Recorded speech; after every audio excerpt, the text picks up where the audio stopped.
4 avril 2024 et j'ai très très envie de vous tourner cette vidéo. Peut-être qu'elle sera décousue, c'est un peu ma spécialité. Quand je suis en joie, ça pétille de partout et je vais essayer d'être structurée pour vous parler de mon livre qui va bientôt sortir.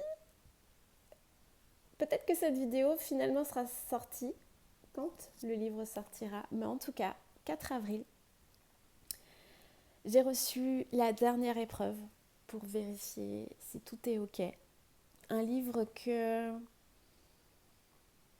j'ai auto-édité. Auto-édité parce que son profil peut être vu comme atypique. Mais il me tenait très très très à cœur parce qu'il est aussi personnel. C'est un sujet que j'aurais adoré lire quand j'étais adolescente. Il m'aurait permis de répondre à beaucoup de choses, beaucoup de questions, apporter beaucoup de clarté dans ce que je vivais, quand le sens s'accorde à l'extrasens. Il dévoile beaucoup d'informations déjà dans son titre. Je fais partie de ces enfants qui percevaient l'invisible sans comprendre en fait ce qui se passait et je n'ai pas eu ce foyer, ce noyau familial ni scolaire où j'ai pu être entendue et accueillie avec ces perceptions-là. Ce qui fait que j'ai grandi sans comprendre, en cherchant véritablement à fuir. Au plus je fuyais, au plus ça me poursuivait. et c'était vraiment infernal pour moi parce que ça pointait du doigt qui j'étais véritablement dans mon authenticité et ça n'était absolument pas reconnu dans mon entourage et encore moins en devenant adolescente. Quand on est adolescent, on est vraiment dans cette étape où on se construit, on se recherche un peu, on cherche à connaître qui on est véritablement et quelles sont nos valeurs, quelles sont nos croyances, vers quelle voie on s'imagine en tout cas emprunter en grandissant. Et moi j'étais vraiment dans un bateau en pleine mer agitée. Je n'arrivais pas à affirmer qui j'étais véritablement puisque je n'étais pas reconnue déjà au sein de ma famille comme une jeune fille, ce qu'on appelle aujourd'hui atypique, mais qui pour moi aujourd'hui est normale, c'est ma normalité. Et ça l'est pour beaucoup, beaucoup de gens. J'ai vécu des expériences avec l'invisible du coup qui étaient très effrayantes, très déstabilisantes, d'autant plus que quand je l'ai nommé, que j'essayais d'expliquer ce qui se passait, on ne me croyait pas. Et du coup, j'ai construit une identité qui était pour étouffer en tout cas ce côté-là de façon à ce qu'il ne soit pas vu, il ne soit pas perçu de l'extérieur et ce qui a refermé ensuite en grandissant l'extrasensoriel. Et puis arrive le jour où je suis maman et l'expression « les chiens ne font pas des chiens », c'est que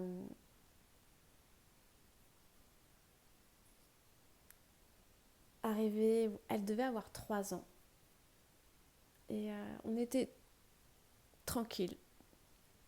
Après une journée d'école, elle était en train de me raconter sa journée, ses activités.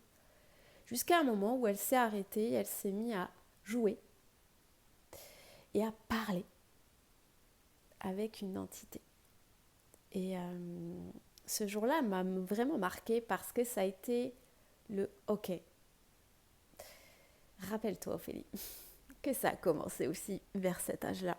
Et je me suis dit, en fait, je me suis vraiment pris une claque. J'ai eu un condensé de vision de ce qu'était ma vie quand je percevais l'invisible et les souffrances que j'ai pu rencontrer, ressentir, les interprétations que j'ai pu recevoir, les rejets, etc. Et c'était clairement pas OK que ma fille puisse rencontrer aussi ça. Ça a été un électrochoc parce que je connais le côté enfant qui perçoit l'invisible et ce que ça engendre quand on grandit et qu'on n'est pas entendu et reconnu. Alors, je l'ai vraiment pris par un engagement envers moi-même déjà, de ne plus rejeter cette partie-là et de la réouvrir totalement.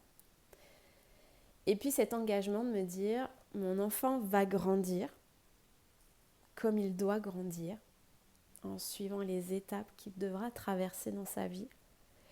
Mais il était hors de question qu'il puisse rejeter toute cette partie-là qui était de percevoir l'invisible. C'était pas OK pour moi. Et donc, s'en est suivi beaucoup d'expériences avec l'invisible, puisque j'ai réouvert de moi-même cet extrasensoriel. Et il y avait toujours cette incompréhension de comment ça fonctionne, comment je peux expliquer à mon enfant comment fonctionnent les extrasensoriels. Jusqu'à une nuit de printemps ou d'été, où j'ai été vraiment réveillée et j'ai entendu « Explore tes 5 sens pour y rejoindre tes extrasens ». Et cette phrase, elle tournait en boucle toute la journée qui a suivi.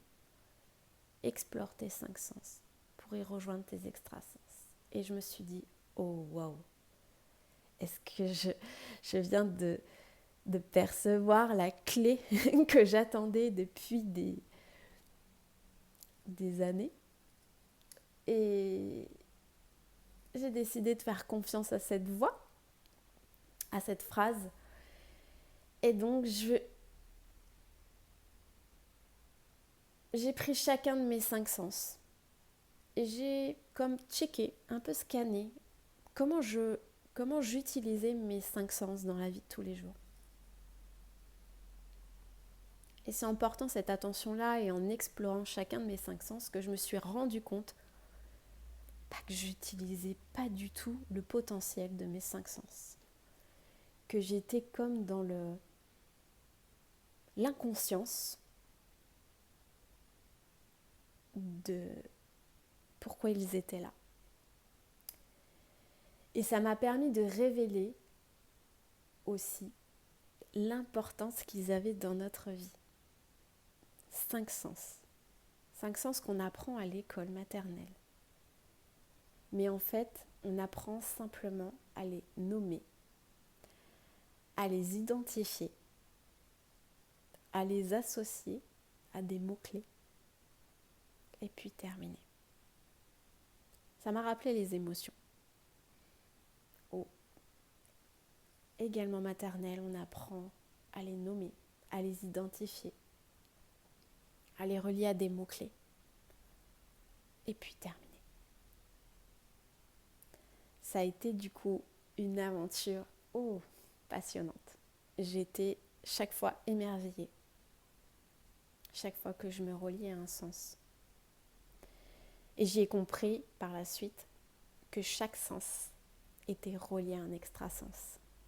Et que l'extrasens, en fait, l'extrasensoriel, c'était quoi ?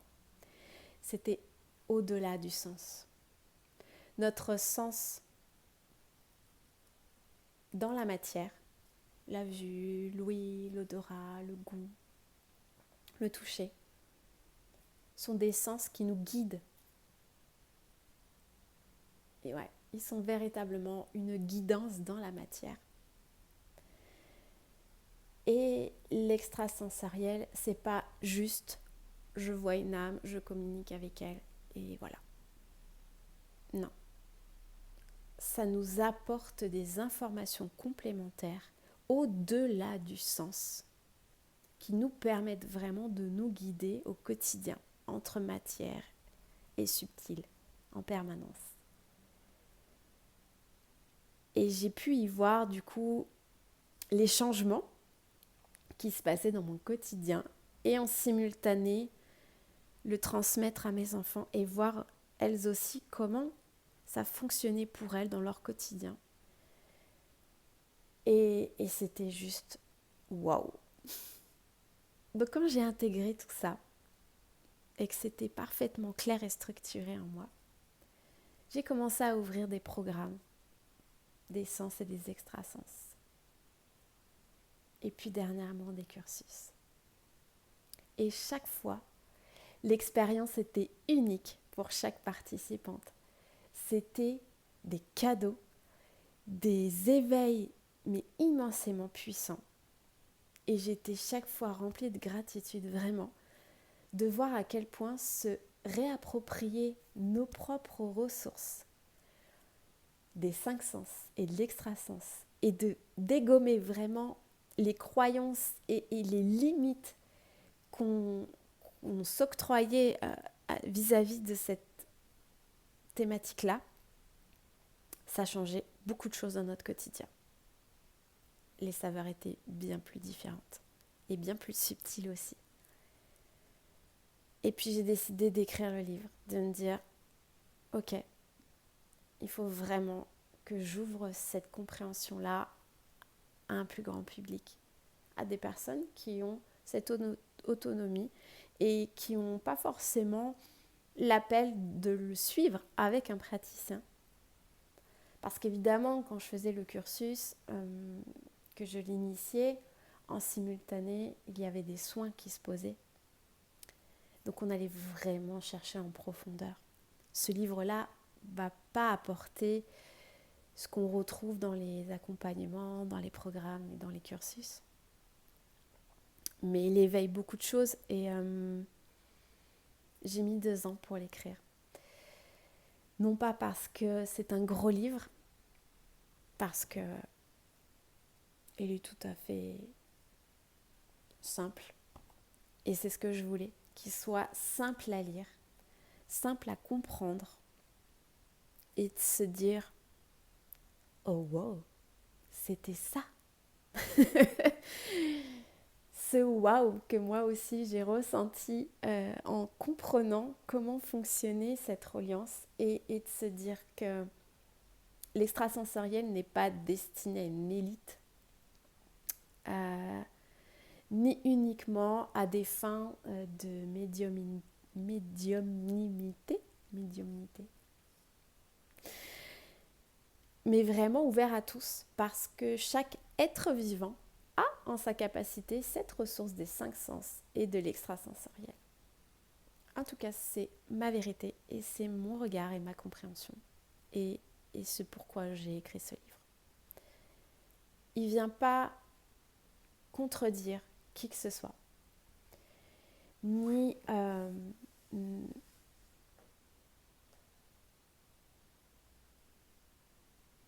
non, vraiment, c'est ce livre-là, je le vois comme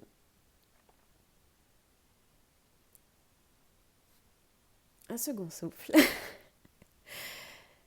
Un second souffle qui apporte clarté, compréhension et qui éveille surtout cette curiosité que chacun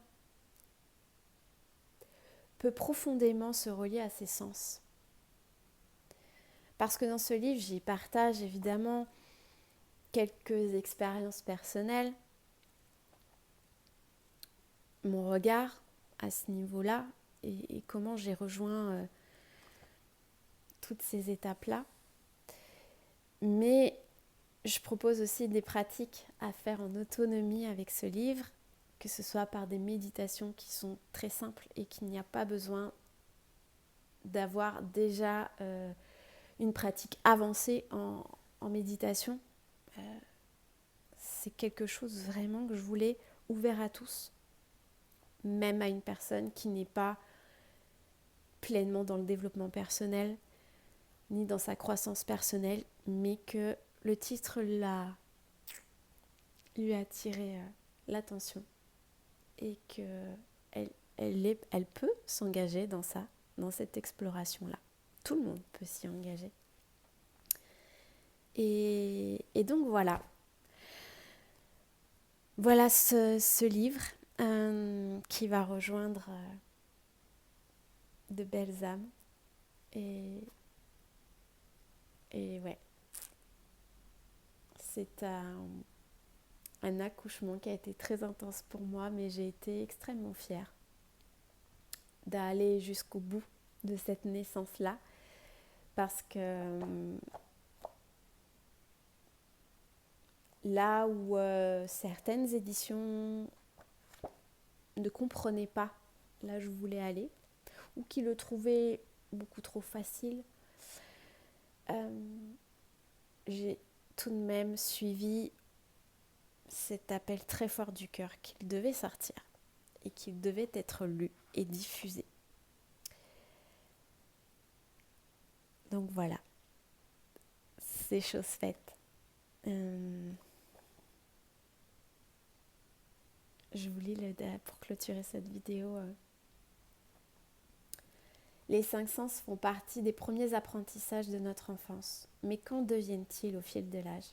Avons-nous conscience et connaissance des multiples ressources qu'ils nous offrent au quotidien ?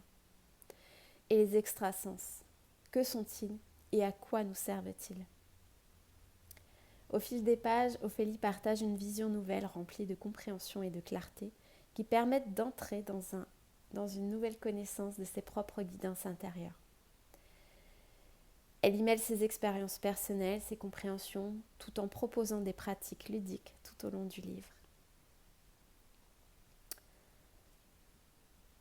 D'un nœud de vie, on passe à la clé de sa vie. Et c'est l'objet de ce livre. Joie immense qu'il puisse rejoindre les belles âmes qui auront besoin de cette compréhension et de cette clarté. Et joie d'avoir les premiers retours aussi, de ce que ça a pu éveiller et révéler en vous. Je vous souhaite une très très belle journée.